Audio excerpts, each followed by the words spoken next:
옛날 아주 먼 옛날에 호랑이도 담배를 피우다 콜록거리던 시절, 첩첩 산중 깊은 골짜기에 사람들의 발길이 좀처럼 닿지 않는 외딴 집이 한 채 있었습니다. 그곳은 사방이 높은 산으로 둘러싸여 있어 해가 일찍 지고 밤이 길었으며 겨울이 되면 무릎까지 빠지는 눈이 온 세상을 하얗게 덮어버리는 곳이었습니다.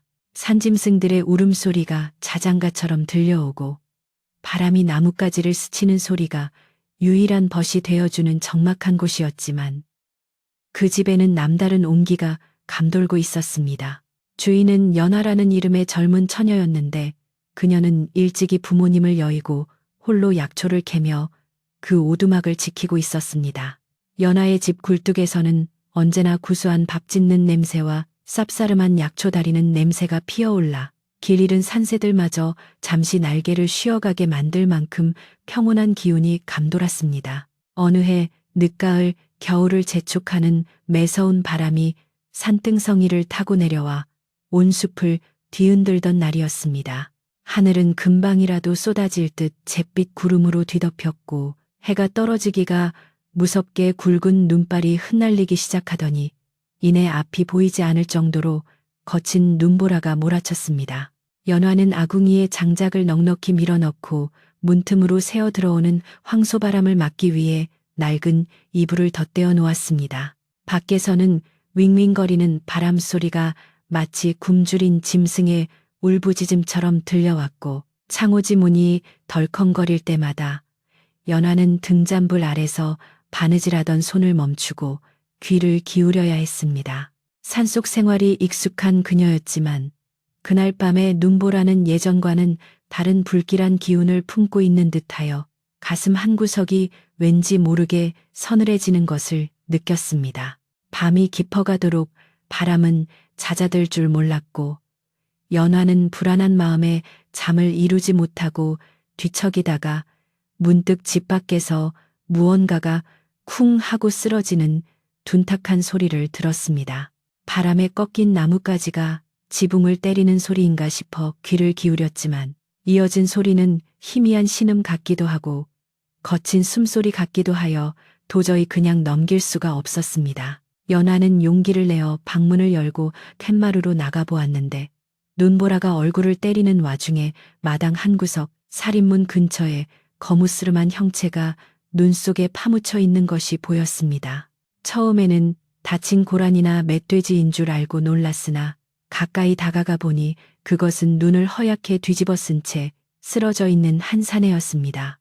사내는 의식을 잃은 듯 미동도 하지 않았고 그의 몸은 차갑게 식어가고 있었습니다. 연화는 깜짝 놀라 사내의 어깨를 흔들어 보았지만 그는 깊은 늪에 빠진 사람처럼 아무런 반응이 없었고 입술은 푸르딩딩하게 얼어붙어 있었습니다. 이대로 두었다가는 동사할 것이 분명했기에 연화는 가냘픈 몸으로 사내의 겨드랑이에 팔을 끼워 젖먹던 힘을 다해 방 안으로 끌고 들어왔습니다. 사내는 겉보기보다 훨씬 무거웠지만 사람을 살려야 한다는 생각 하나로 연화는 이를 악물고 그를 따뜻한 아랫목에 눕혔습니다. 방 안으로 들어온 사내의 옷차림은 엉망진창이었는데 겉옷은 나뭇가지에 찢겨 너덜너덜했고 곳곳에 핏자국이 배어 있어 그가 험한 산길을 헤매다 굴러떨어졌거나 누군가에게 쫓기다 부상을 당했음을 짐작하게 했습니다. 연화는 서둘러 아궁이에 불을 더 지피고 꽁꽁 언 사내의 몸을 녹이기 위해 젖은 옷을 벗기려 했습니다. 그런데 흙투성이가 된 겉옷의 고름을 풀고 옷자락을 들추자 그 안에서 뜻밖의 광경이 드러나 연화의 손길을 멈칫하게 만들었습니다. 거친 무명천으로 된 겉옷과는 달리 안에는 눈이 부시도록 고운 비단으로 지은 속옷을 입고 있었던 것입니다. 그 비단 옷감은 연화가 장터에서도 구경조차 해본 적 없는 최상급의 물건이었고 은은한 광택이 감도는 옷깃 사이로 언뜻 보이는 자수는 예사 솜씨가 아니었습니다. 더욱이 놀라운 것은 사내의 허리춤에서 툭 하고 떨어져 나온 물건이었는데 그것은 묵직한 옥으로 만든 패였습니다. 옥패에는 구름 속을 노니는 용의 모습이 정교하게 조각되어 있었고 붉은색 끈으로 묶인 매듭은 황금색 실로 장식되어 있어 산골 처녀인 연화의 눈에도 그것이 범상치 않은 물건임이 단번에 느껴졌습니다. 연화는 덜덜 떨리는 손으로 물수건을 짜서 사내의 얼굴에 묻은 흙과 피를 조심스럽게 닦아내기 시작했습니다. 흙탕물이 거치자 드러난 사내의 얼굴은 핏기 하나 없이 창백했지만 오똑한 콧날과 굳게 담은 인매에서 뿜어져 나오는 기품은 감출 수가 없었습니다. 험한 산일을 하며 살아온 촌부나 사냥꾼의 투박한 얼굴과는 확연히 달랐으며 손바닥을 만져보니 굳은 살 하나 없이 보드랍고 매끄러워서 평생 험한 일을 해본 적이 없는 귀한 신부님이 분명했습니다. 연화는 가슴이 쿵쿵 뛰기 시작했고 자신이 구해온 이 사내가 혹시 나라에서 찾는 죄인은 아닐까, 아니면 높은 벼슬을 하던 양반집 자제인데 억울한 누명을 쓰고 도망친 것은 아닐까 하는 온갖 상상이 머릿속을 스치고 지나갔습니다. 시간이 얼마나 흘렀을까. 아랫목의 온기가 전해진 탓인지 사내의 호흡이 조금씩 편안해지기 시작했고 굳어있던 표정도 한결 부드러워졌습니다. 연화는 밤새 사내의 곁을 지키며 열이 오르면 물수건을 갈아주고 식은땀을 흘리면 마른 수건으로 닦아주며 정성을 다해 간호했습니다. 밖에서는 여전히 눈보라가 몰아치고 있었지만 방 안은 타닥타닥 타오르는 장작불 소리와 두 사람의 숨소리만이 가득 채우고 있었습니다. 연화는 사내의 머리맡에 앉아 옥패를 다시 한번 들여다보았는데 어릴 적 할머니에게 들었던 옛 이야기 속의 황금용 문양이 떠올라 등골이 오싹해지는 것을 느꼈습니다. 설마 그럴 리가 없어. 이런 깊은 산골에 나라님이 오실 리가 없지. 연화는 고개를 세차게 저으며 불안한 마음을 떨쳐내려 애썼습니다. 새벽녘이 되자 거세게 몰아치던 눈보라가 거짓말처럼 잦아들었고 창호지 문 너머로 푸르스름한 새벽빛이 스며들기 시작했습니다. 뜬 눈으로 밤을 지새운 연화가 깜빡 졸고 있을 때 물 하는 갈라진 목소리가 들려왔습니다. 연화는 화들짝 놀라 잠에서 깼고 사내가 힘겹게 눈을 뜨고 있는 것을 발견했습니다. 사내의 눈동자는 깊은 호수처럼 맑았지만 그 안에는 주변을 경계하는 날카로운 빛이 서려 있었습니다. 연화는 얼른 일어나 부엌으로 달려가 따뜻한 물 한 사발을 떠와서 사내의 입가에 가져다 주었습니다. 사내는 몸을 일으키려 했으나 극심한 통증 때문인지 인상을 찌푸리며 다시 자리에 누웠고 연화의 도움을 받아 겨우 물을 몇 모금 마실 수 있었습니다. 물을 마시고 정신이 좀 들었는지 사내는 천천히 방 안을 둘러보았고 마지막으로 자신의 곁을 지키고 있는 연화에게 시선을 고정했습니다. 여기가 어디인가? 사내의 목소리는 낮고 침착했지만 듣는 사람으로 하여금 저절로 고개를 숙이게 만드는 위엄이 서려 있었습니다. 연화는 조심스럽게 대답했습니다. 여기는 산 너머 깊은 골짜기에 있는 제 집입니다. 어젯밤 눈보라 속에 쓰러져 계신 것을 제가 모시고 왔습니다. 사내는 연화의 말을 듣고 잠시 생각에 잠긴 듯 하더니 자신의 품을 더듬어 무언가를 찾기 시작했습니다. 아마도 잃어버린 물건이 있는지 확인하려는 듯 했는데 그의 손끝이 닿은 곳에는 연화가 잘 닦아 머리맡에 놓아둔 옥패가 놓여 있었습니다. 사내는 옥패를 확인하고 안도의 한숨을 내쉬는가 싶더니 이내 자신의 옷차림을 내려다보고는 깜짝 놀란 표정을 지었습니다. 겉옷이 벗겨져 있고 비단 속옷이 드러난 것을 본 그는 당황한 기색이 역력했고 날카로운 눈빛으로 연화를 쏘아보며 물었습니다. 내 옷을 네가 벗긴 것이냐? 연화는 사내의 기세에 눌려 저도 모르게 뒷걸음질을 쳤습니다. 젖은 옷을 입고 계시면 병이 드실까봐 다른 뜻은 없었습니다. 송구합니다. 연화는 바닥에 납작 엎드려 사죄를 했고 사내는 그런 연화의 모습을 보며 경계심을 조금 푸는 듯 했습니다. 그러나 그 순간 사내의 몸을 덮고 있던 이불이 살짝 흘러내리면서 속옷 안쪽 깊숙이 수놓아진 황금색 용 문양이 연화의 눈앞에 선명하게 드러났습니다.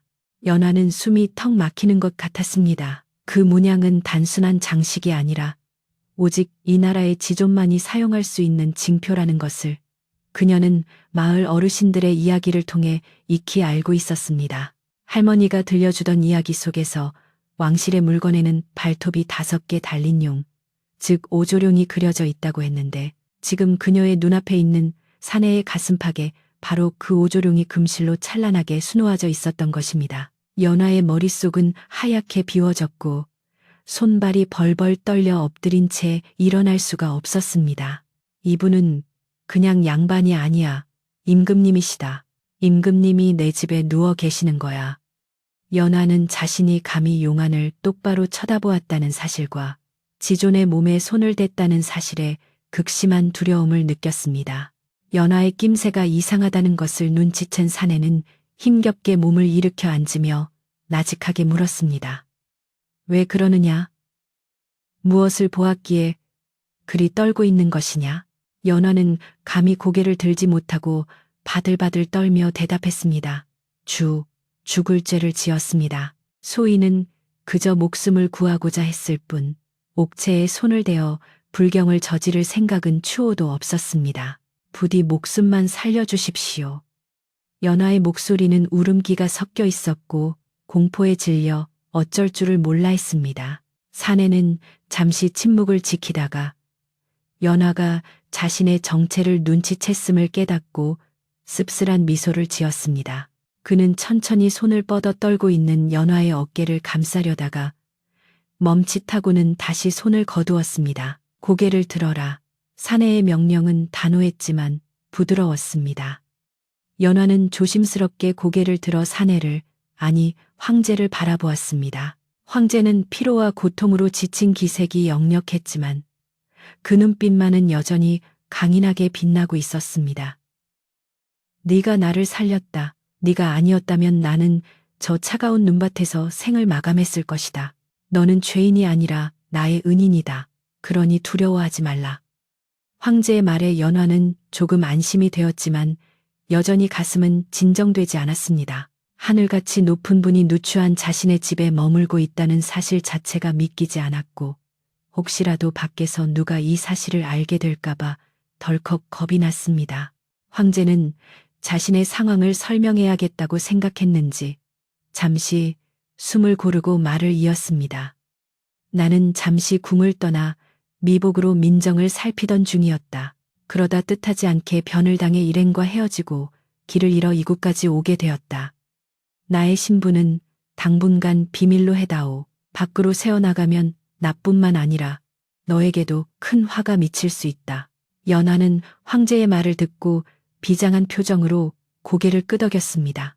알겠습니다, 나라님.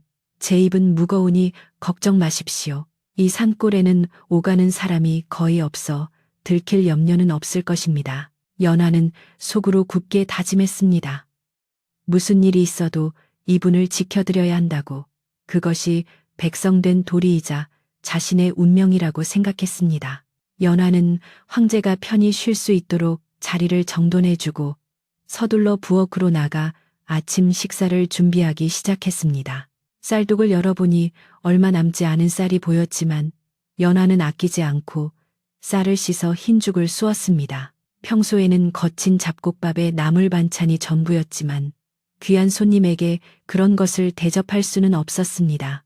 아궁이 앞에서 불을 지피며 연화는 멍하니 타오르는 불꽃을 바라보았습니다. 어젯밤까지만 해도 평범했던 자신의 오두막이 하루아침에 왕궁의 비밀을 품은 장소가 되어버렸다는 사실이 실감나지 않았습니다. 밖에는 여전히 눈이 쌓여 있었고 세상은 고요했지만 연화의 마음속에는 거대한 폭풍우가 몰아치고 있었습니다. 죽이 끓는 동안 연화는 틈틈이 방 안의 동태를 살폈습니다. 황제는 기력이 쇠하여 다시 깊은 잠에 빠져 있었습니다. 잠든 황제의 얼굴은 깨어있을 때의 위엄과는 달리 고단한 삶의 무게를 짊어진 한 인간의 모습처럼 보여 연화의 마음에 묘한 연민을 불러일으켰습니다. 얼마나 힘드셨을까. 저 높은 자리에 앉아 계시면서도 이런 험한 꼴을 당하시다니. 연화는 정성스럽게 흰죽을 소반에 받쳐들고 조심스럽게 방으로 들어갔습니다. 달그락거리는 그릇 소리에 황제가 눈을 떴고 연하는 공손하게 상을 내려놓았습니다. 변변치 않지만 드시고 기운을 차리십시오.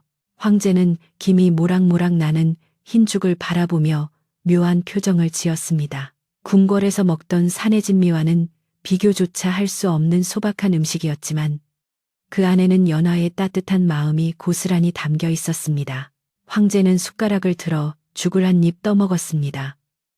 따뜻하고 부드러운 죽이 목을 타고 넘어가자 얼어붙었던 속이 풀리는 듯 했습니다. 맛이 참으로 좋구나.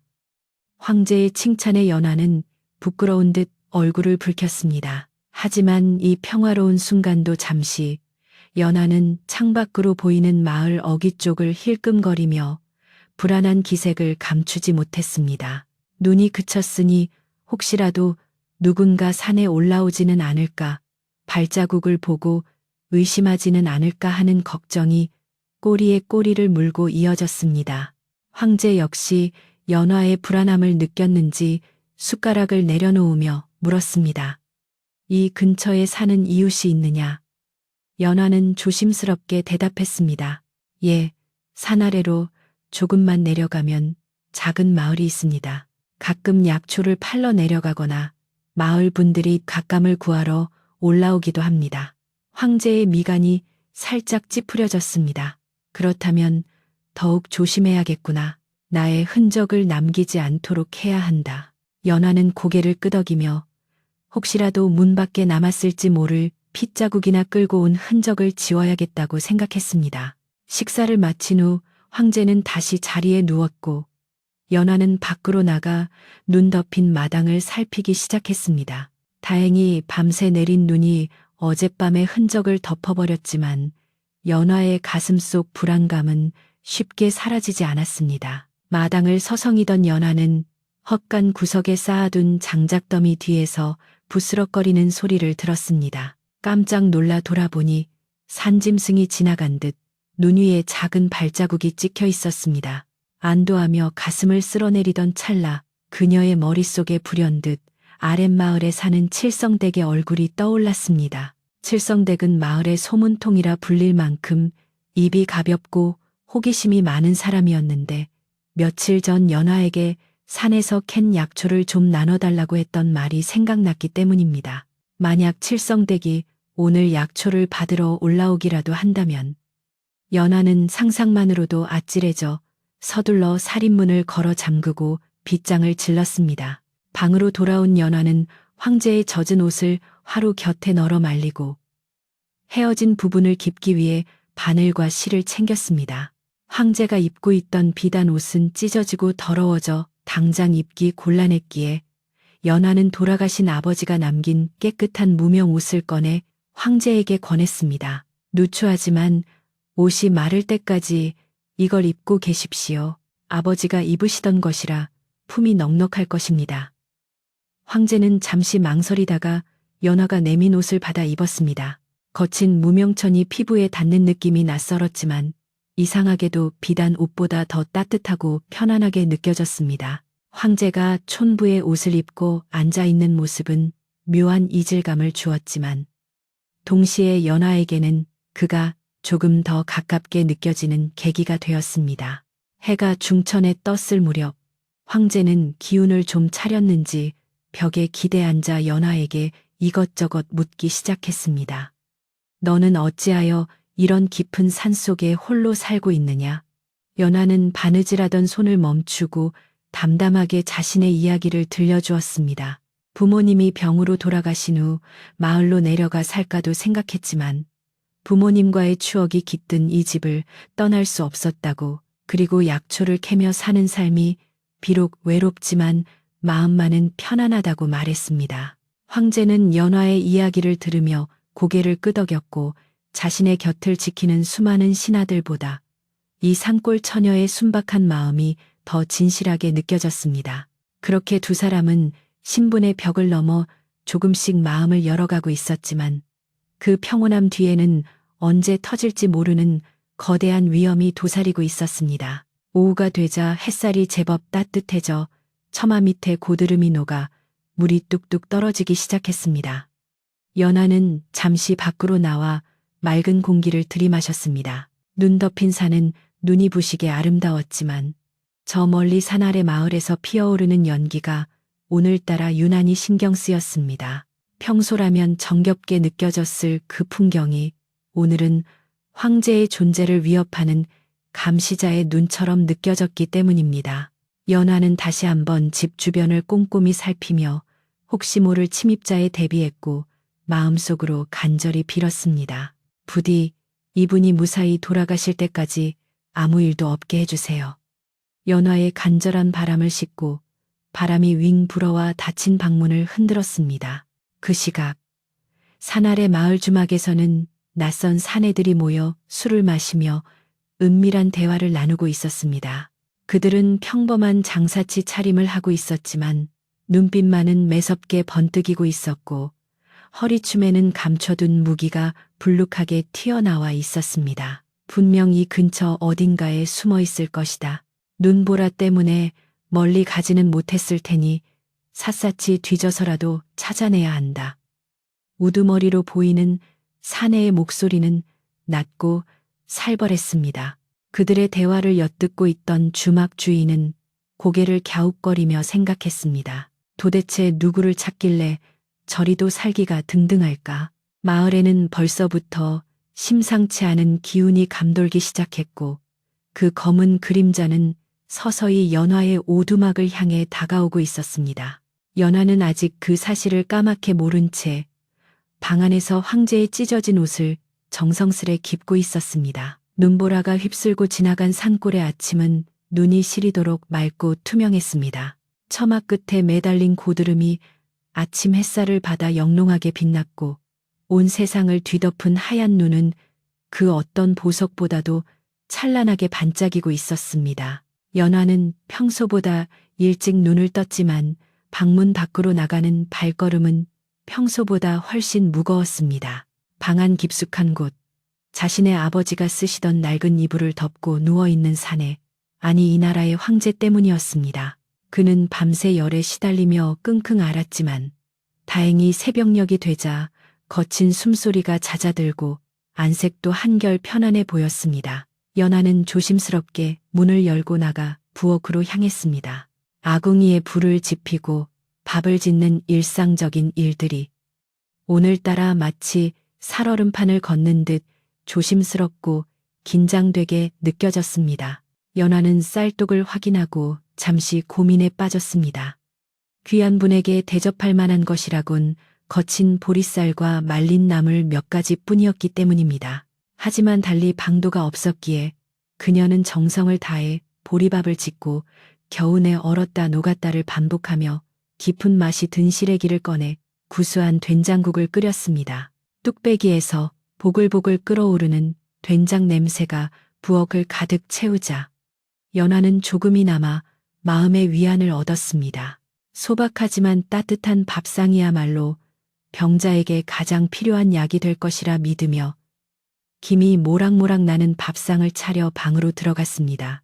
황제는 이미 깨어 벽에 기대 앉아 있었는데 낯선 천장을 바라보는 그의 눈빛에는 깊은 고뇌와 알 수 없는 쓸쓸함이 배어 있었습니다. 일어나셨습니까? 밤새 열이 심해 걱정했습니다. 연화가 조심스럽게 말을 건네자 황제는 천천히 고개를 돌려 그녀를 바라보았습니다. 내 덕분에 살아난 목숨이다. 내 몸이 천근만근 무겁기는 하나 정신은 맑아졌구나.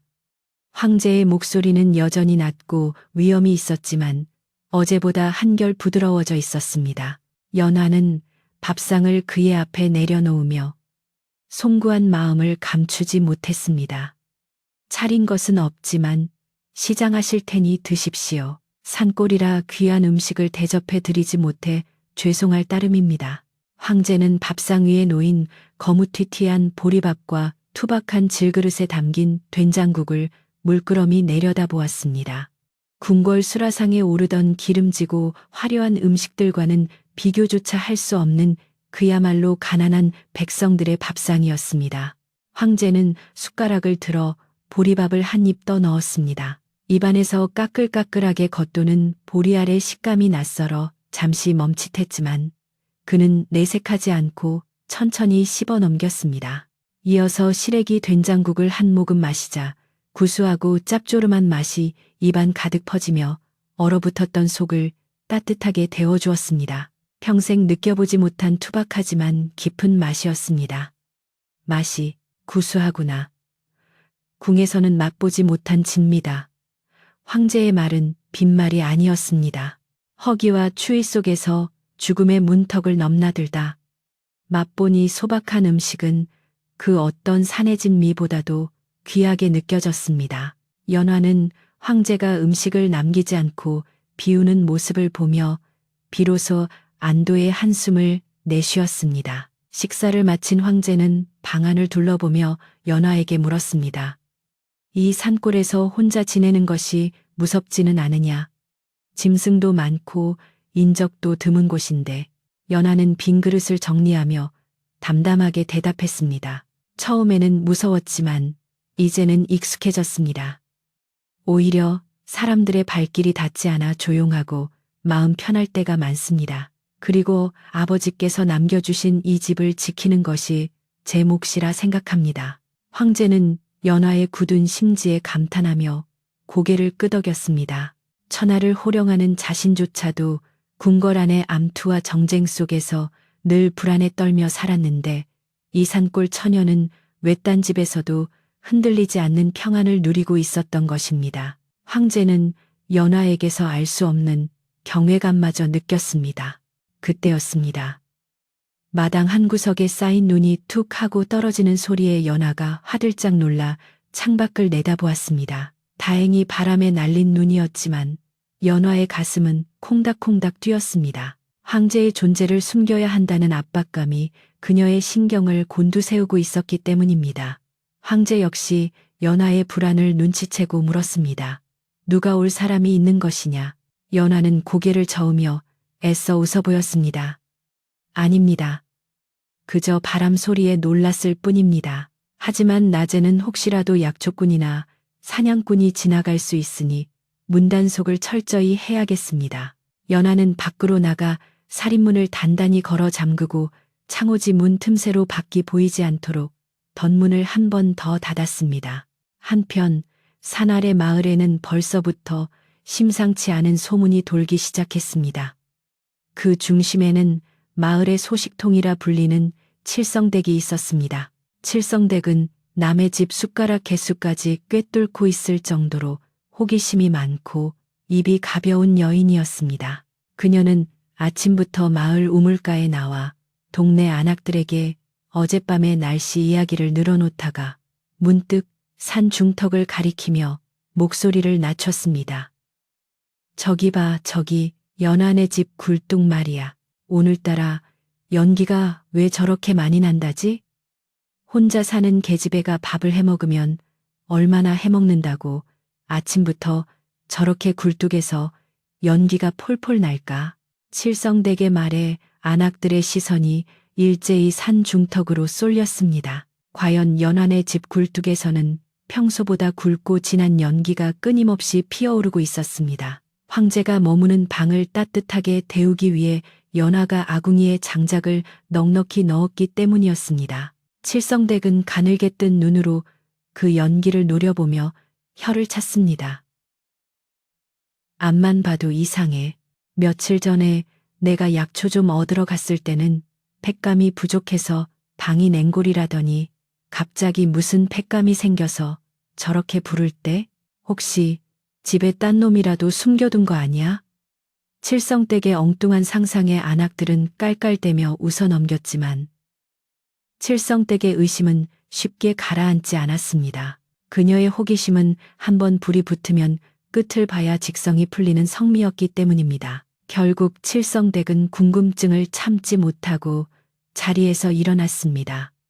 내 오늘 올라가서 연화년한테 콩이라도 좀 얻어와야겠다. 지난번에 빌려준 바가지도 받을 겸 말이야. 핑계는 그럴듯했지만 속내는 뻔했습니다. 집안에 무엇이 있는지 직접 확인해 보겠다는 심산이었습니다. 칠성댁은 엉덩이를 털고 일어나 산길로 향했습니다. 눈이 쌓여 길이 미끄러웠지만 남의 비밀을 캐내려는 그녀의 집념을 막을 수는 없었습니다. 칠성댁이 헐떡거리며 산길을 오르는 동안 연화는 아무것도 모른 채 황제의 해진 옷을 깁고 있었습니다. 평화로워 보이는 오두막이었지만 그 평화는 언제 깨질지 모르는 살얼음과도 같았습니다. 황제는 방 안에 누워 창호지 문 밖에서 들려오는 자연의 소리에 귀를 기울였습니다. 바람 소리, 새 소리, 그리고 이따금씩 들려오는 장작 타는 소리가 묘한 조화를 이루고 있었습니다. 그는 문득 자신이 황제라는 사실조차 잊고 그저 평범한 사내가 되어 이 산골에 살고 싶다는 덧없는 생각을 했습니다. 하지만 허리춤에 묶인 옥패가 차가운 감촉으로 그의 현실을 일깨워 주었습니다. 그는 궁으로 돌아가야만 했고 자신을 노리는 적들을 찾아내어 응징해야 했습니다. 황제의 눈빛이 다시 매섭게 빛나던 찰나 마당에서 계시오. 연화야, 안에 있니? 하는 카랑카랑한 목소리가 들려왔습니다. 황제와 연화는 동시에 얼어붙었습니다. 연화는 황급히 방문을 열고 측마루로 나갔습니다. 살인문 밖에는 칠성댁이 까치발을 하고 담장 너머를 기웃거리고 있었습니다. 연화는 가슴이 철렁 내려앉았지만 짐짓 아무렇지 않은 척 목소리를 높였습니다. 아이고, 칠성 아지매 아니세요? 이 눈길에 어인일로 오셨어요? 연화는 살인문을 조금만 열고 몸으로 틈을 막아섰습니다.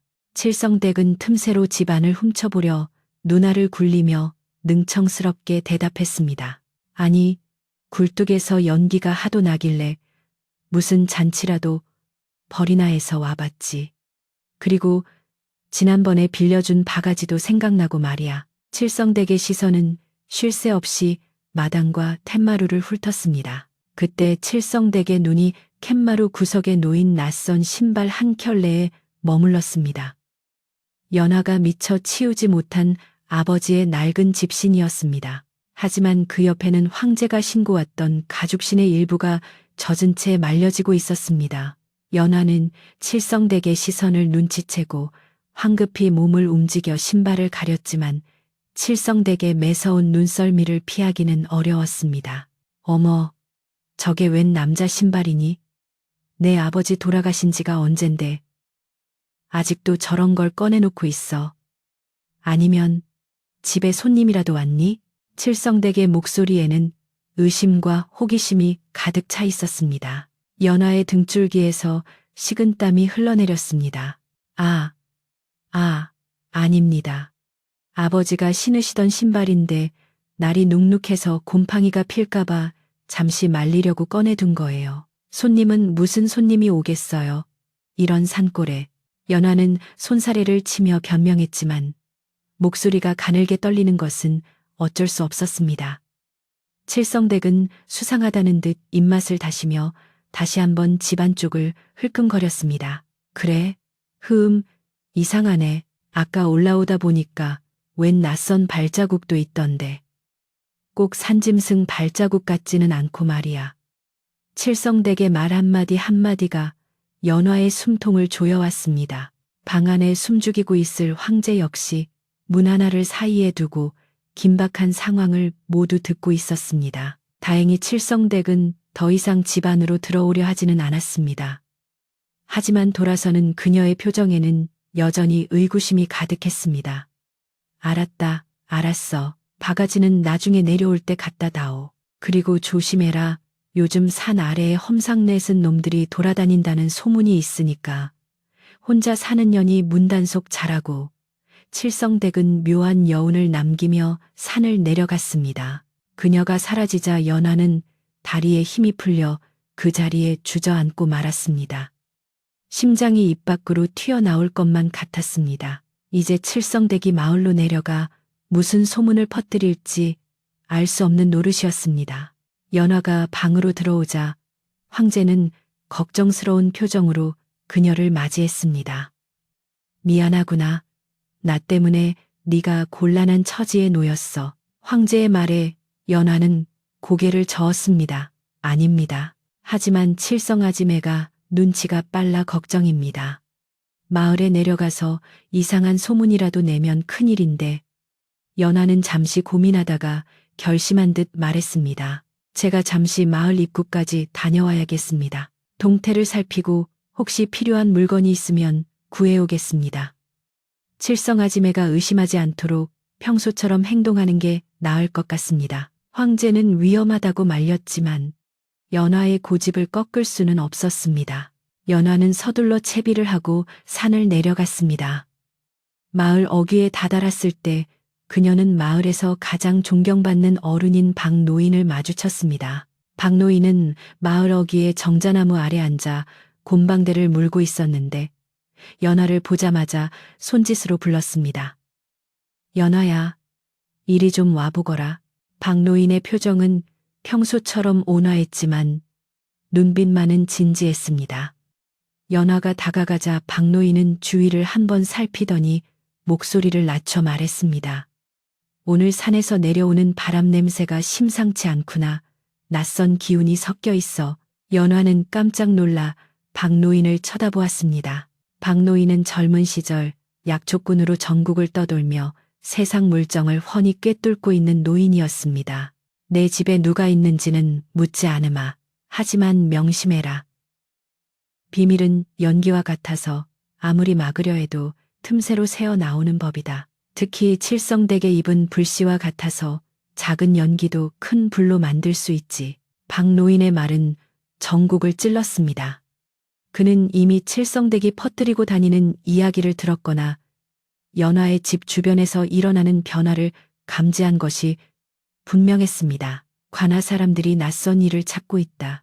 그들이 찾는 것이 무엇인지는 모르겠으나 네가 감당하기 힘든 일이 생기면 주저 말고 나를 찾아오거라. 박노인의 따뜻하면서도 엄중한 경고에 연화는 눈시울이 붉어졌습니다. 감사합니다, 어르신. 명심하겠습니다. 연화는 박노인에게 깊이 고개 숙여 인사하고 서둘러 발길을 돌렸습니다. 마을 안쪽으로 더 들어가는 것은 위험할 것 같아 그녀는 필요한 소금과 기름만 급히 구해 다시 산을 올랐습니다. 돌아오는 길 내내 박노인의 말이 귓가에 맴돌았습니다. 비밀은 연기와 같다. 산길을 오르는 연화의 발걸음은 갈 때보다 훨씬 급해졌습니다. 해는 이미 서산으로 넘어가고 있었고 숲은 다시 짙은 어둠에 잠기고 있었습니다. 저 멀리 보이는 자신의 집 굴뚝에서 피어오르는 연기가 마치 구조 신호처럼 혹은 위험을 알리는 봉화처럼 보였습니다. 집에 도착한 연화는 헐레벌떡 방으로 들어갔습니다. 황제는 어둠 속에서 꼿꼿이 앉아 그녀를 기다리고 있었습니다. 무슨 일이 있었느냐? 얼굴이 사색이구나. 연화는 숨을 고르며 박노인의 경고와 마을의 분위기를 전했습니다. 관군들이 사람을 찾고 있다고 합니다. 칠성아 지매가 벌써 의심을 하고 있고요. 이곳도 더 이상 안전하지 않을지도 모릅니다. 연화의 말에 황제의 표정이 굳어졌습니다. 그는 자신의 품속에 있는 옥패를 꽉 쥐었습니다. 이 작은 물건 하나 때문에 이토록 많은 사람이 위험에 처할 수 있다는 사실이 그를 괴롭게 했습니다. 날이 밝으면 떠나겠다.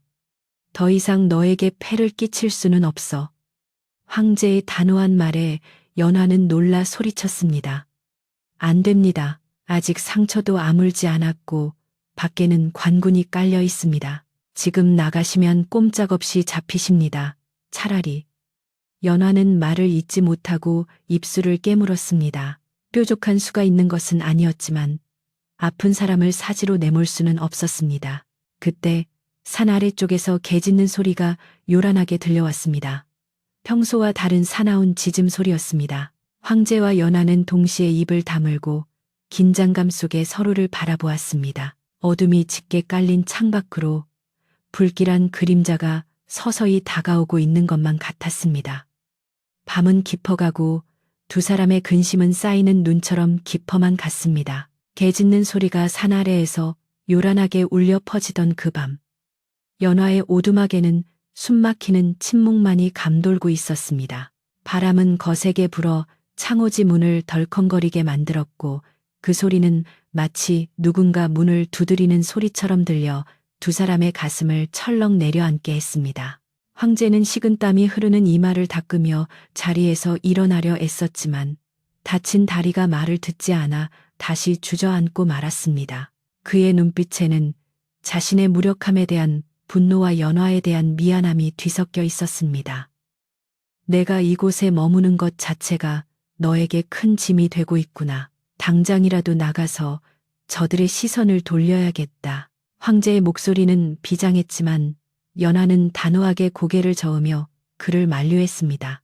지금 나가면 칠흑 같은 어둠 속에서 산짐승의 먹이가 되거나 관군에게 발각되어 목숨을 잃을 것이 불보듯 뻔했기 때문입니다.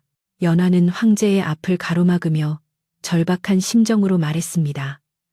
지금 나가시면 죽습니다. 제 아버지가 지으신 이 집은 겉보기엔 허술해 보여도 곳곳에 몸을 숨길 공간이 있습니다. 날이 밝고 상황을 봐서 움직여도 늦지 않습니다.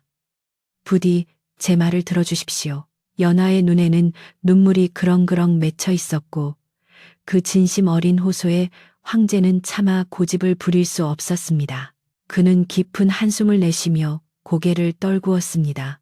천하를 호령하던 자신이 산골 처녀의 보호를 받아야 하는 처지가 되었다는 사실이 뼈아프게 다가왔지만 지금은 그녀의 지혜를 따르는 것이 옳다는 것을 인정할 수밖에 없었습니다. 두 사람은 뜬 눈으로 밤을 지새우며 다가올 운명의 시간을 기다렸습니다. 밖에서는 이따금씩 부엉이 우는 소리가 들려왔고 그 소리는 마치 불길한 전조처럼 느껴져 연하의 등골을 서늘하게 만들었습니다. 다음 날 아침 폭풍전야와도 같은 고요함 속에 날이 밝았습니다. 밤새 내린 눈은 그쳤지만 하늘은 여전히 잔뜩 흐려 있었고 공기는 무겁게 가라앉아 있었습니다.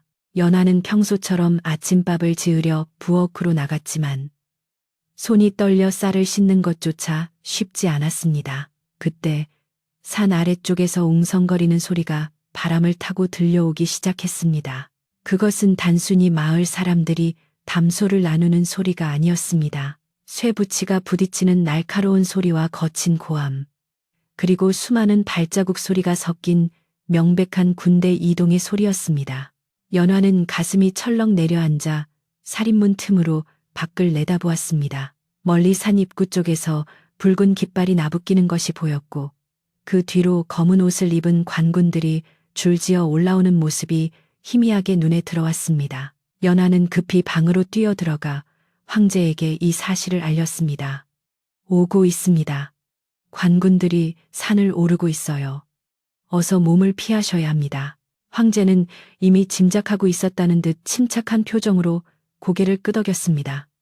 연하는 방 한구석에 있는 낡은 장롱을 힘겹게 옆으로 밀어냈습니다.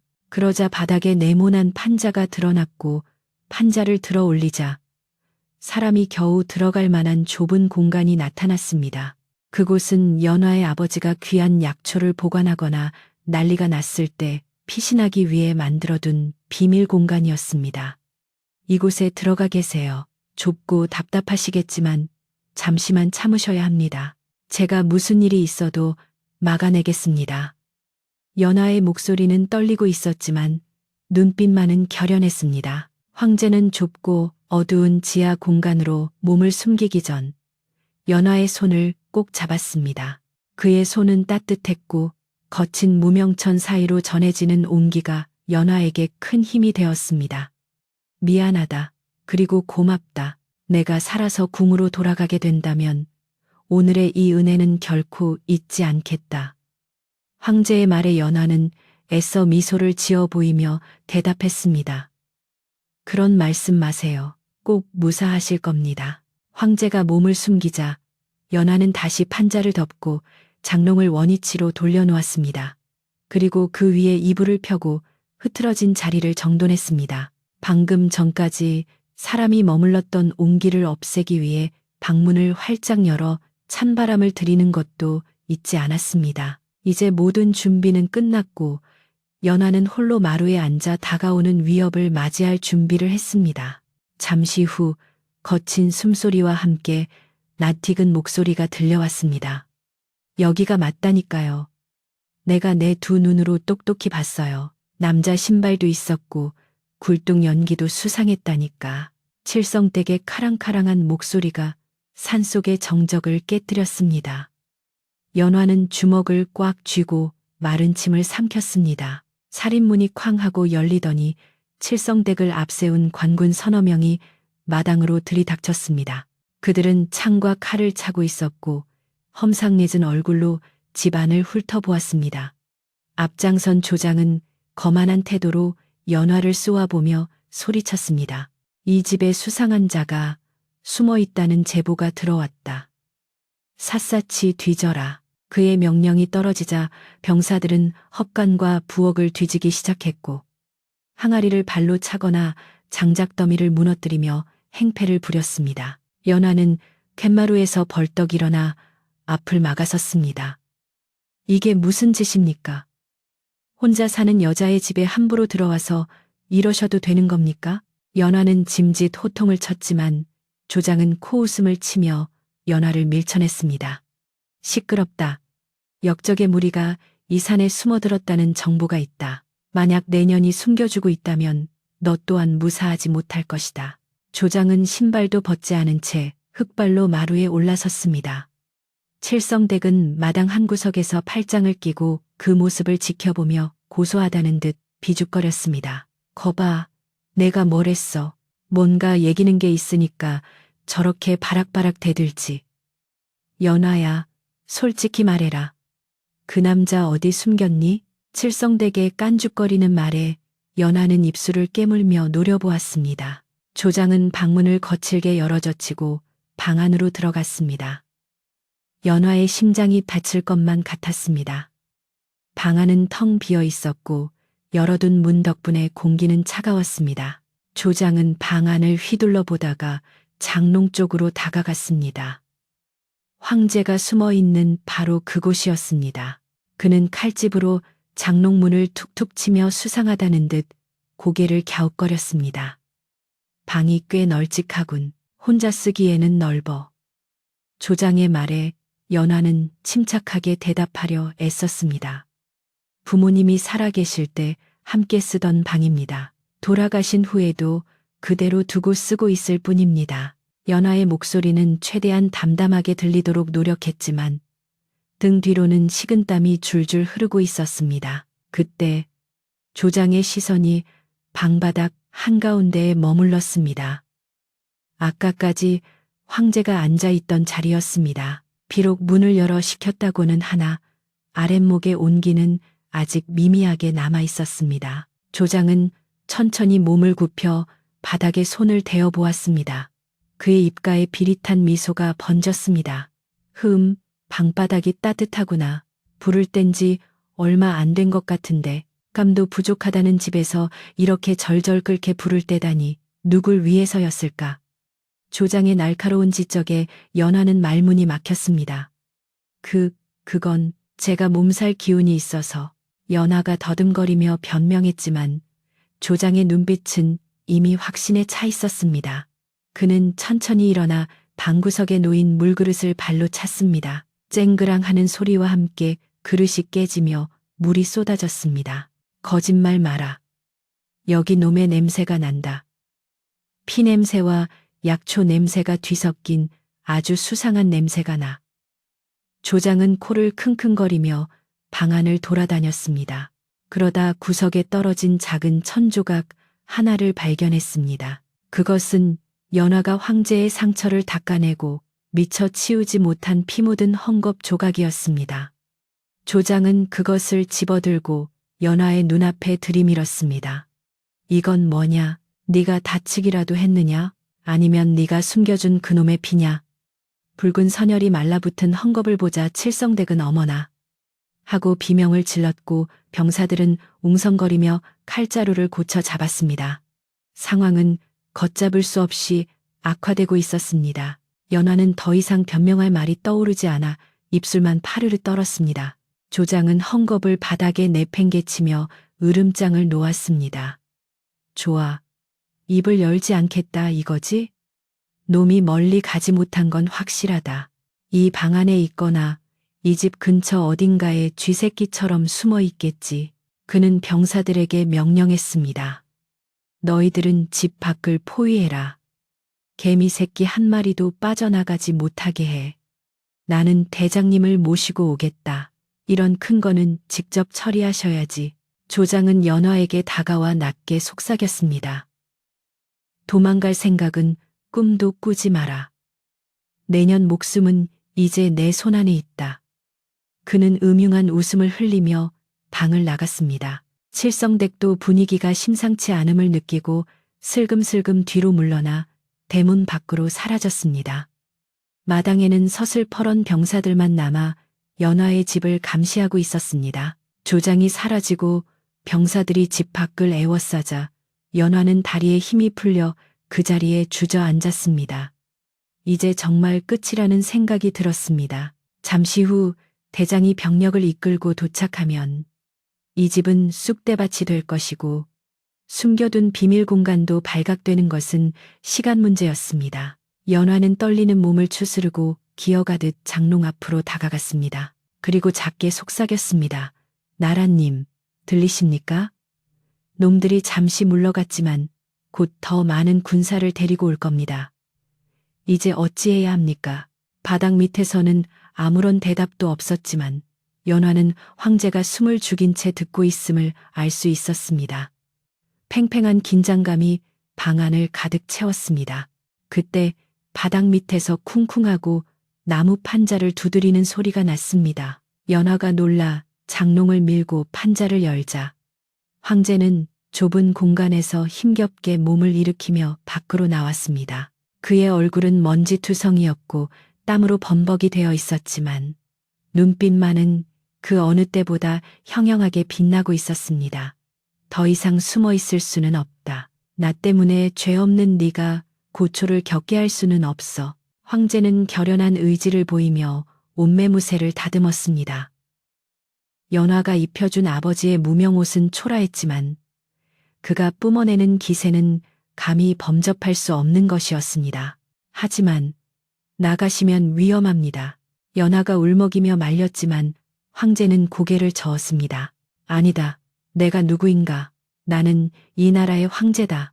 쥐새끼처럼 숨어서 목숨을 구걸하는 것은 짐의 도리가 아니다. 내 발로 나가서 저들의 죄를 물을 것이다. 황제는 연화의 어깨를 감싸주며 안심시키듯 말했습니다. 두려워 마라.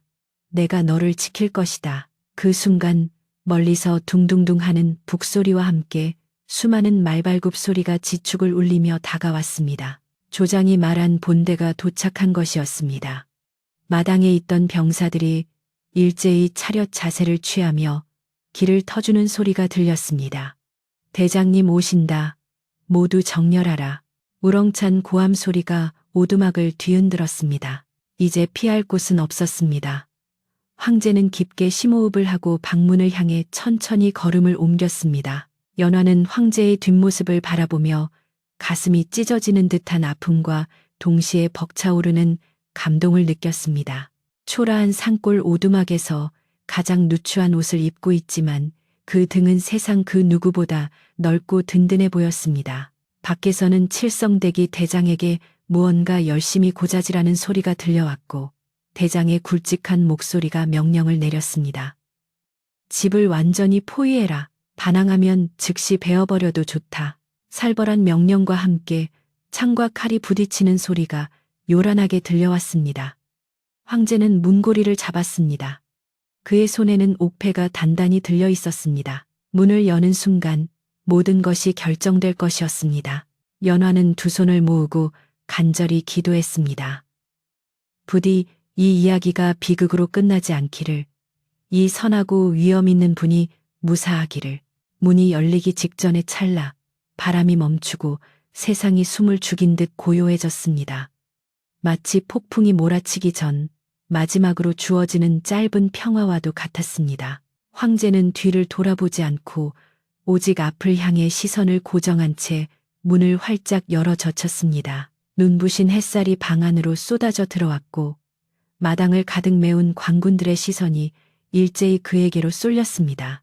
숨막히는 긴장감 속에서 황제는 천천히, 아주 천천히 마루로 걸어 나갔습니다. 그의 발걸음 하나하나가 땅을 울리는 듯했고 그를 둘러싼 공기마저 무겁게 가라앉았습니다. 이제 숨겨왔던 진실이 세상 밖으로 드러날 시간이었습니다. 문이 활짝 열리고 눈부신 햇살이 쏟아져 내리는 가운데 황제는 팻마루 위로 천천히 걸어 나왔습니다. 그의 몸에는 연화의 아버지가 입던 낡고 해진 무명옷이 걸쳐져 있었고 얼굴에는 며칠간의 고생이 고스란히 묻어 있었습니다. 칠성댁은 그 모습을 보자마자 배를 잡고 깔깔대며 웃음을 터뜨렸습니다. 아이고, 꼴 좀 보소. 세상에 저런 거지. 꼴을 한 놈이 역적이라고? 관군 나리들, 저 꼴을 좀 보세요. 내 말이 맞지요? 산속에 숨어서 도둑질이나 하는 좀도둑이 분명하다니까요. 칠성댁의 경박한 웃음소리가 마당을 울렸고 긴장했던 병사들 사이에서도 비웃음 섞인 웅성거림이 퍼져나갔습니다. 그들은 창끝을 황제에게 겨누며 포위망을 좁혀왔습니다. 그러나 관군 대장만은 웃지 못했습니다.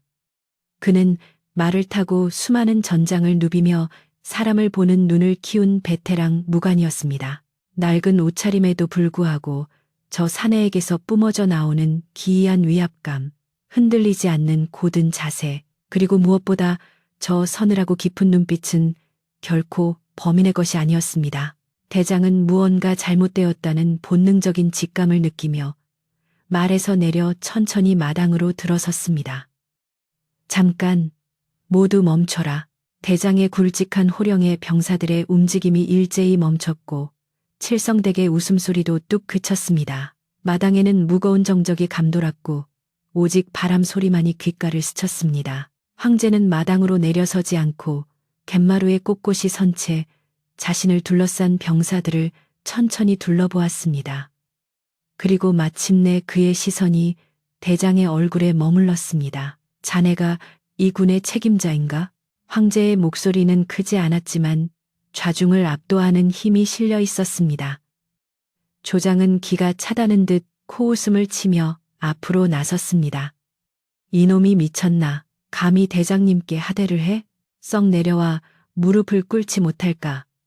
조장이 칼자루를 쥐고 햇마루로 뛰어오르려던 찰나 황제는 품속에서 무언가를 꺼내어 높이 들어 올렸습니다.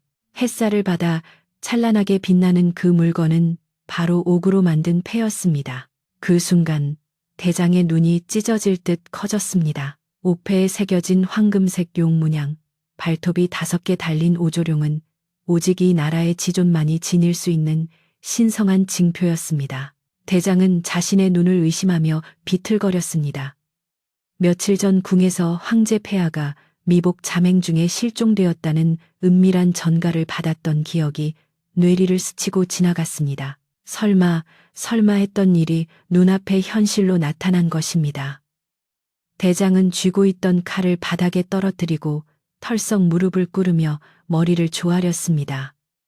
폐하, 죽을 죄를 지었습니다. 소신이 용안을 알아보지 못하고 불경을 저질렀습니다. 대장의 외침에 마당에 있던 모든 사람들이 얼어붙었습니다. 병사들은 서로의 얼굴을 쳐다보며 어리둥절해하다가 대장이 바닥에 머리를 밑쓰며 통곡하는 모습을 보고 사태를 파악했습니다. 이분이 상감마마라고? 병사들은 황급히 창과 칼을 버리고 일제히 땅바닥에 엎드렸습니다. 상감마마 만세, 죽여주시옵소서. 마당을 가득 메운 수십 명의 장정들이 일제히 절을 올리는 광경은 실로 장관이었습니다. 방금 전까지 서슬퍼렇던 살기는 온데간데 없이 사라지고 두려움과 경외감이 그 자리를 채웠습니다. 가장 놀란 것은 다름 아닌 칠성댁이었습니다. 그녀는 입을 떡 벌린 채 눈앞의 광경을 믿을 수 없다는 듯 멍하니 서 있었습니다. 자신이 거지, 도둑놈이라 부르며 조롱했던 사내가 나라님이라니 하늘이 무너지는 것 같았습니다. 다리에 힘이 풀려 주저앉은 칠성댁은 벌벌 떨며 땅바닥을 기어대장 뒤로 숨으려 했습니다. 아이고, 나 죽네. 내 입이 방정이지. 저분이 임금님이라니. 아이고, 살려주세요. 칠성댁은 땅에 코를 박고 싹싹 빌기 시작했습니다. 연하는 방문 옆에 서서 이 믿기지 않는 광경을 지켜보며 안도의 눈물을 흘렸습니다. 그녀의 다짐대로 황제는 스스로 위험을 드러내어 위기를 기회로 바꾼 것입니다. 황제는 냇마루에서 천천히 내려와 무릎 꿇은 대장 앞으로 다가갔습니다. 고개를 들어라. 황제의 목소리는 엄중했지만 자애로웠습니다. 대장이 떨리는 몸으로 고개를 들자 황제는 그를 일으켜 세웠습니다. 그대는 그대의 임무를 다했을 뿐이다. 역적을 쫓고 백성을 보호하려는 충정에서 비롯된 일이니 내 그대를 탓하지 않겠다. 황제의 관대한 처분에 대장은 감격의 눈물을 흘리며 다시 한번 허리를 숙였습니다. 성은이 망극하옵니다. 폐하의 옥체를 무사히 뵙게 되어 영광일 따름입니다. 황제는 대장의 어깨를 두드려주며 격려했습니다. 그러나 황제의 시선이 칠성댁과 조장에게로 향하자 눈빛은 다시 매섭게 변했습니다. 다만 확인되지 않은 사실로 죄 없는 백성을 핍박하고 남의 집에 함부로 들어와 행패를 부린 죄는 가볍지 않다. 황제의 불호령의 조장은 사시나무 떨듯 떨며 머리를 조아렸습니다.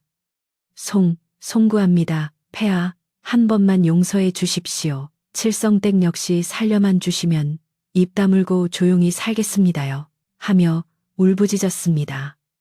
황제는 잠시 그들을 내려다보다가 차가운 목소리로 명했습니다. 너희들의 죄는 엄히 다스려야 마땅하나 오늘 이 자리는 피를 보는 자리가 아니니라.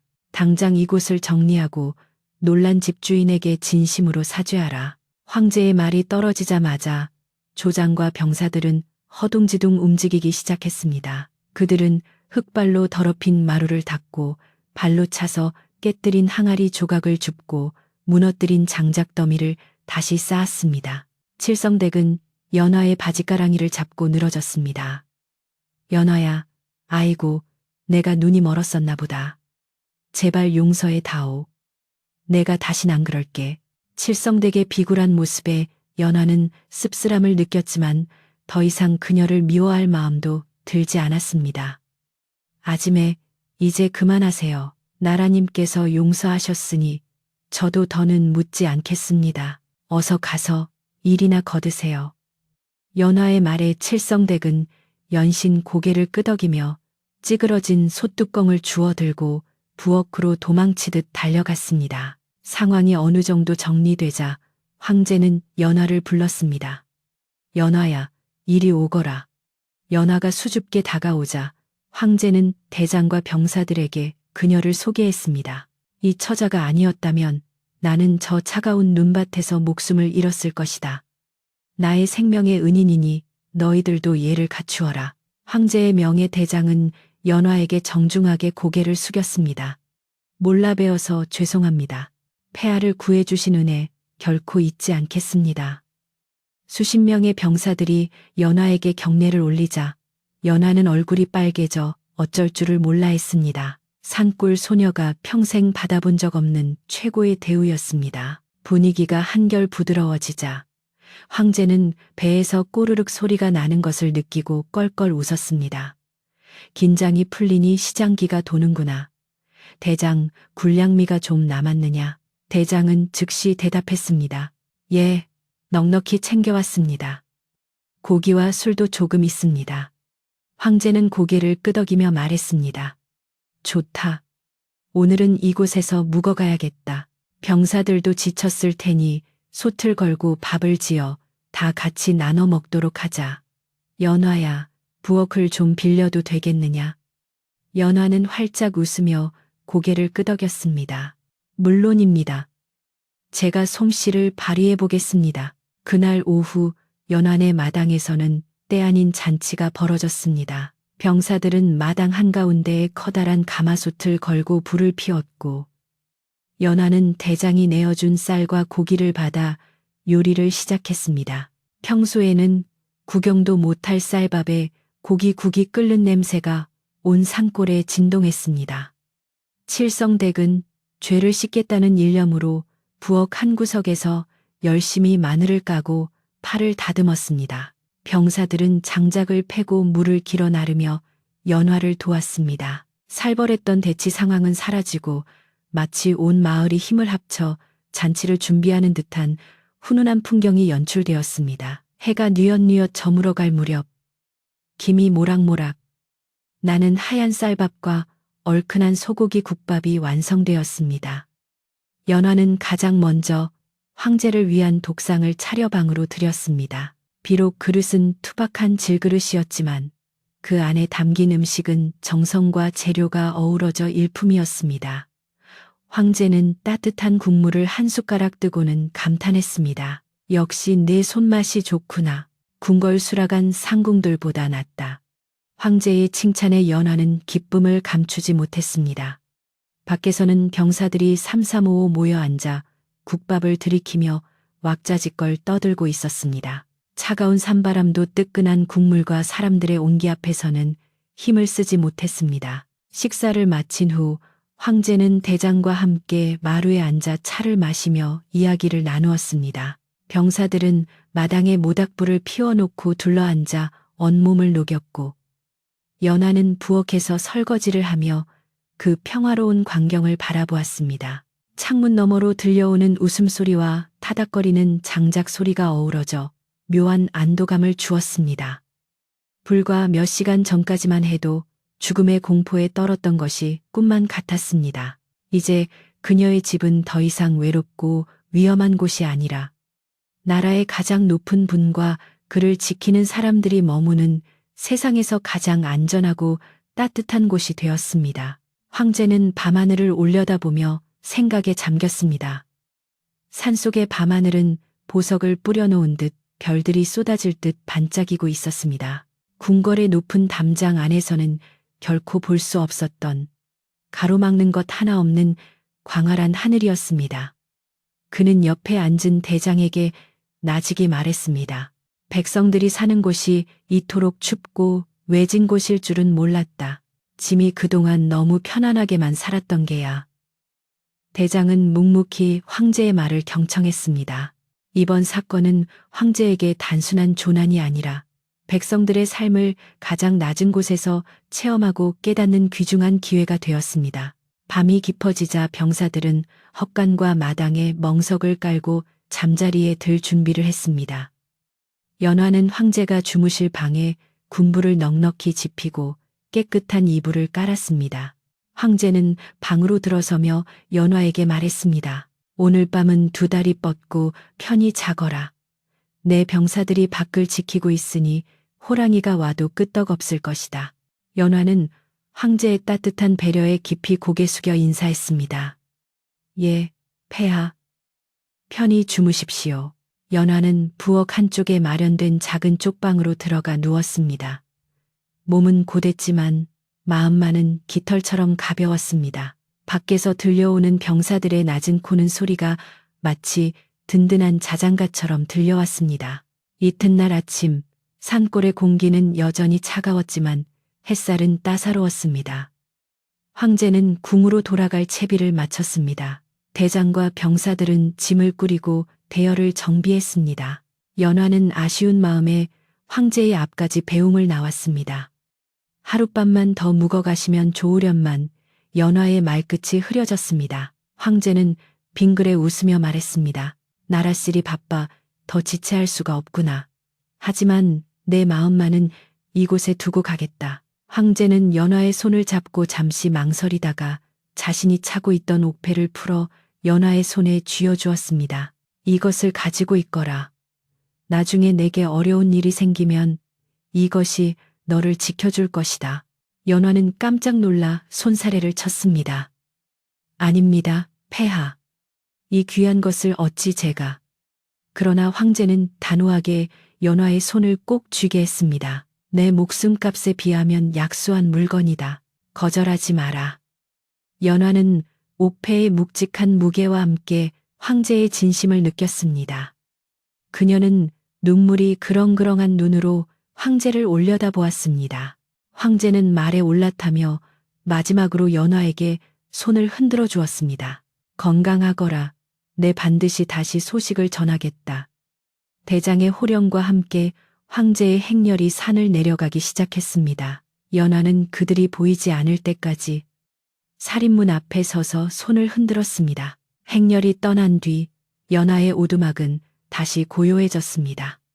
하지만 예전의 적막함과는 달랐습니다. 마당은 깨끗하게 정돈되어 있었고 무너졌던 담장은 튼튼하게 고쳐져 있었습니다. 무엇보다 연화의 마음속에 가득 찬 따뜻한 기억들이 집안 곳곳에 배어 있었습니다. 칠성댁은 아침 일찍 몰래 와서 쌀 한 자루와 계란 한 꾸러미를 마루에 놓고 도망치듯 사라졌습니다. 연화는 그것을 보고 피식 웃음이 났습니다. 이제 마을 사람들도 함부로 연화를 무시하거나 괴롭히지 못할 것입니다. 그녀에게는 황제가 남겨준 옥패와 그보다 더 든든한 황제와의 추억이 있었으니까요. 연화는 방으로 들어와 황제가 머물던 자리를 어루만졌습니다. 아직도 그의 온기가 남아있는 것 같았습니다. 그녀는 옥패를 소중히 품에 안고 창밖을 내다보았습니다. 눈 덮인 산은 여전히 아름다웠고 바람은 나뭇가지를 흔들며 지나갔습니다. 어제와 같은 풍경이었지만 연화의 눈에는 모든 것이 새롭게 보였습니다. 그녀는 이제 혼자가 아니라는 것을 알았습니다. 멀리 한양 땅에 자신을 기억해주는 분이 계시다는 사실 하나만으로도 이 추운 겨울을 넉넉히 이겨낼 수 있을 것 같았습니다.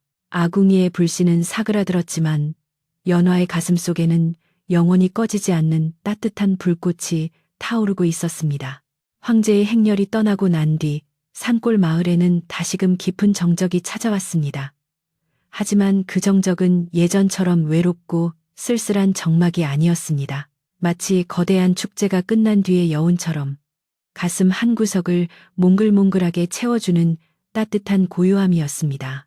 연화는 텅 빈 마당에 서서 말발굽 소리가 사라진 산길을 한동안 바라보았습니다.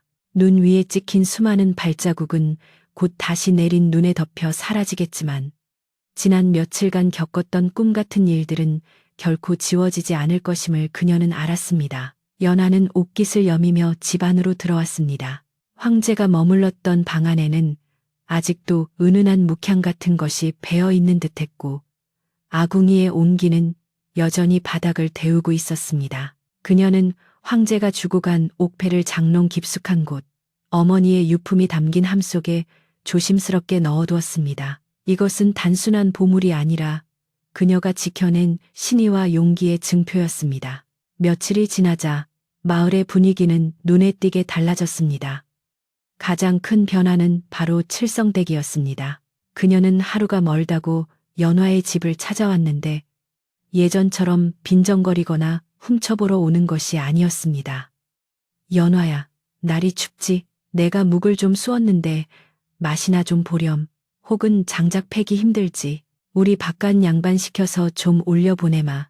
하며 온갖 친절을 베풀었습니다. 황제가 머물던 집이라는 사실이 알려지면서 칠성댁은 혹시라도 자신이 예전에 했던 무례한 행동들이 화가 되어 돌아올까봐 전전긍긍하는 눈치였습니다. 연화는 그런 칠성댁의 속내가 뻔히 보였지만 굳이 내치지 않고 웃으며 받아주었습니다. 고맙습니다, 아지매. 덕분에 올겨울은 따뜻하게 보내겠네요. 연화의 넉넉한 마음씨에 칠성댁은 안도하며 더욱더 연화를 살뜰히 챙기기 시작했습니다. 마을 사람들 역시 연화를 대하는 태도가 완전히 바뀌었습니다. 예전에는 그저 산속에 혼자 사는 가난한 처녀라며 무시하거나 동정어린 시선으로 바라보았다면 이제는 마을을 구한 영웅이자 황제와 인연을 맺은 귀한 분으로 대접했습니다. 길을 가다 마주치면 어르신들이 먼저 인사를 건네기도 하고 산에서 나무를 해오던 총각들은 연화의 집 마당에 택감을 몰래 쌓아두고 가기도 했습니다. 연화는 이러한 변화가 조금 부담스럽기도 했지만 한편으로는 감사했습니다. 부모님이 돌아가신 후 늘 혼자라고 느꼈던 산골 생활이었는데 이제는 온 마을이 그녀의 울타리가 되어주는 것 같았기 때문입니다. 박노인은 가끔 올라와 네가 쌓은 덕이 복이 되어 돌아오는 게다. 사람은 역시 마음을 곱게 써야 해 하며 흐뭇해했습니다. 시간은 흘러 매서운 추위가 조금씩 누러지고 햇살에 힘이 실리기 시작하는 늦겨울이 되었습니다. 골짜기의 얼음장 밑으로 졸졸졸 물 흐르는 소리가 들려오고 마른 나뭇가지 끝에 물이 오르기 시작할 무렵이었습니다. 어느 날 오후 마을 어귀에서 다시금 웅성거리는 소리가 들려왔습니다. 이번에는 긴장감 서린 웅성거림이 아니라 놀라움과 환호가 섞인 소리였습니다. 연화가 마당으로 나가보니 화려한 비단 옷을 입은 관리들이 수레에 짐을 가득 싣고 산길을 올라오고 있었습니다. 그 뒤로는 풍악을 울리는 악대와 깃발을 든 병사들이 따르고 있어 마치 봄꽃이 만발한 것처럼 산길이 알록달록하게 물들었습니다. 황제가 약속했던 소식이 도착한 것입니다. 관리들은 연화의 집 앞에 도착하여 정중하게 예를 갖추었습니다. 황제 폐하의 명을 받들고 왔습니다. 이곳이 연화낭자의 댁이 맞습니까? 연화가 떨리는 목소리로 예, 맞습니다. 하고 대답하자 관리는 두루마리를 펼쳐 황제의 교지를 낭독했습니다. 산골 처녀 연화는 위기에 처한 짐을 구하고 지극한 정성으로 보살펴 짐이 무사히 환궁할 수 있도록 도왔다. 그 충심과 따뜻한 마음은 만백성의 귀감이 되니 이에 큰 상을 내려 그 공을 치하하노라. 교지의 내용이 울려 퍼지자 구경 나온 마을 사람들은 와 하고 함성을 질렀습니다. 연화는 벅차오르는 감동의 눈물을 글썽이며 엎드려 절을 올렸습니다. 황제는 잊지 않고 그녀와의 약속을 지킨 것입니다. 수레에 실려온 하사품들은 실로 어마어마했습니다. 궁궐에서 쓰는 최고급 비단과 무명천이 산더미처럼 쌓였고 쌀과 잡곡이 든 가마니가 창고를 가득 채우고도 남았습니다. 금과 은으로 만든 장신구와 귀한 약재들도 포함되어 있었습니다. 무엇보다 특별한 선물은 황제가 친필로 쓴 현판이었습니다. 은혜를 갚는 집이라는 뜻의 글귀가 적힌 현판은 연화의 오두막 처마 밑에 자랑스럽게 걸렸습니다. 관리는 덧붙여 말했습니다. 폐하께서는 낭자가 평생 걱정 없이 살 수 있도록 인근의 기름진 논밭도 하사하셨습니다. 또한 관아에 명하여 이 집을 정기적으로 살피고 불편함이 없도록 하라 이르셨습니다. 연화는 꿈을 꾸는 것만 같았습니다. 하루아침에 가난한 약초꾼에서 마을 제일 가는 부자가 된 것입니다.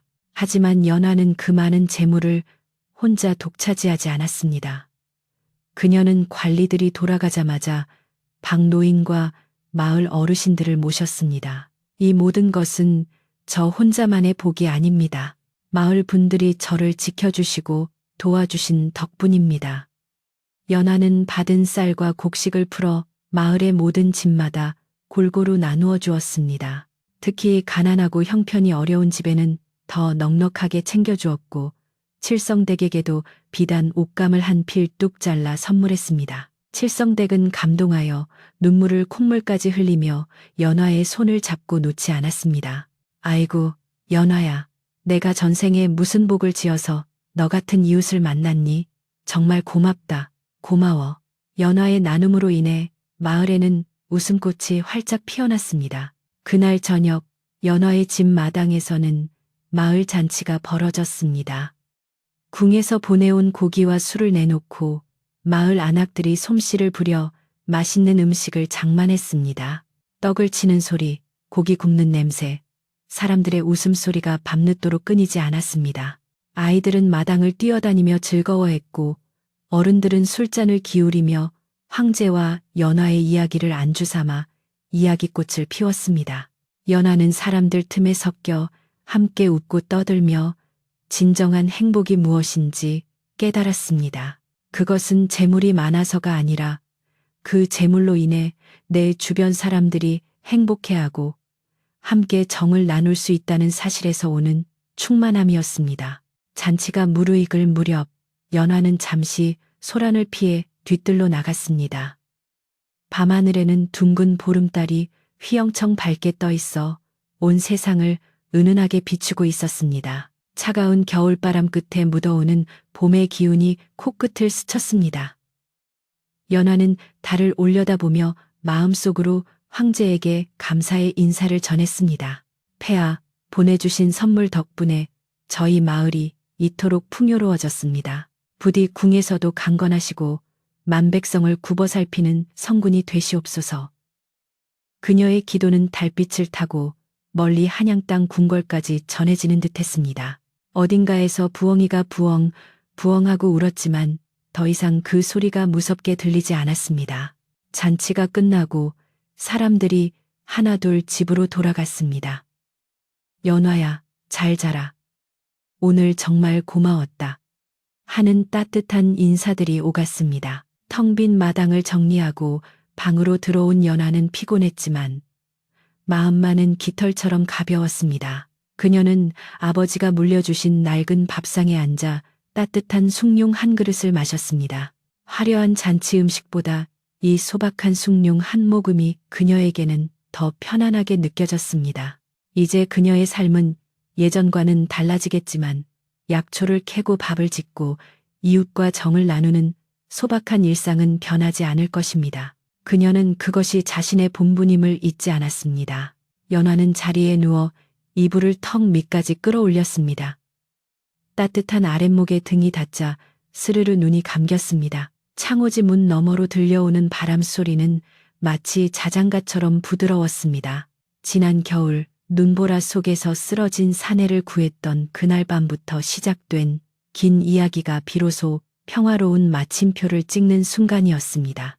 황제를 구한 산골 처녀의 이야기는 이후로도 오랫동안 마을 사람들의 입을 통해 전해 내려왔습니다. 연화의 집은 언제나 굴뚝에서 연기가 피어오르고 배고픈 나그네에게 따뜻한 밥 한 끼를 대접하는 인심 좋은 집으로 남았습니다. 세월이 흘러 연화가 할머니가 되어서도 그녀의 곁에는 늘 사람들의 온기가 머물렀다고 합니다. 자, 여러분.